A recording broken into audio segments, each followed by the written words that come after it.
রাস্তাঘাটে যুবক থেকে রেহাই পাচ্ছে না কেউই। আসলে প্রেমের জের ধরেই এমন ঘটনা ঘটাচ্ছেন অনেকেই। বকাটের পাল্লায় যখন প্রেমিকা, তখন সেখান থেকে উদ্ধারের রাস্তা খুঁজতে হবে। আর এই সমাজের বাস্তব চিত্রগুলা এমন হলে আসলে সমাজ কোন দিকে যাচ্ছে সেই বিষয়টাও লক্ষণীয়।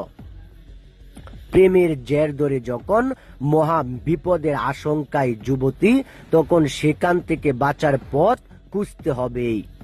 আপনার আমার বোন যখন বাহির থেকে বাহিরে গেল, ঠিক তখনই এমন বিপদ ঘটতে পারে। আর এসব থেকে আমাদেরকে বাঁচতে হলে অবশ্যই এইসব প্রেম থেকে দূরে থাকতে হবে, কারণ প্রেমের জের ধরেই এসব ঘটনা এখন অহরহই ঘটে যাচ্ছে। আর এই ঘটনাগুলোই সাক্ষী দেয় আপনি আমি কোন দিকে যাচ্ছি। আসলে প্রেমের জের জীবনে কাল হয়ে যেতে পারে, আর এই কালটাই হতে পারে আপনার আমার জীবনে। আমি আপনি যখন বাইরেতে খুব স্বাচ্ছন্দ্য সহকারে আছি, ঠিক তখনই রাস্তাঘাটে ঘটছে এমন ঘটনা।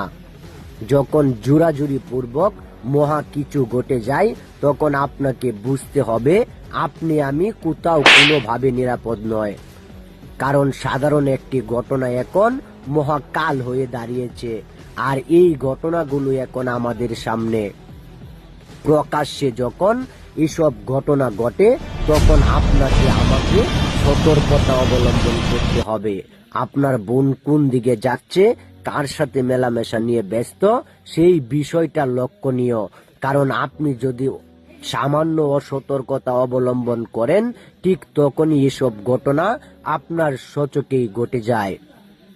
আপনার এই ঘটনাগুলো সতর্কতার কারণ আপনার বোন আপনার কলিজার টুকরা, কিন্তু সে যখন অন্যের হাতে হেনস্থার শিকার হয়, তখন আপনাকে বুঝতে হবে আপনার বোন রাস্তাঘাটে কতটা নিরাপদ।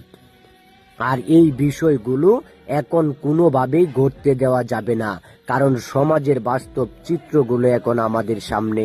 এসব ঘটনা রাস্তাঘাটে ঘটে, কিন্তু আপনার বোন কোনোভাবেই এসব প্রকাশ করে না। আর এইসব প্রকাশ করে না বিদায় আপনার আমার সাথে এইসব ঘটনা ঘটে, কিন্তু আমরা কোনোভাবেই সমাজ থেকে ছিটকে যাচ্ছি না। তো সেই বিষয়টা লক্ষ্য রাখতে হবে। ভিডিওটি সম্পূর্ণ কাল্পনিক।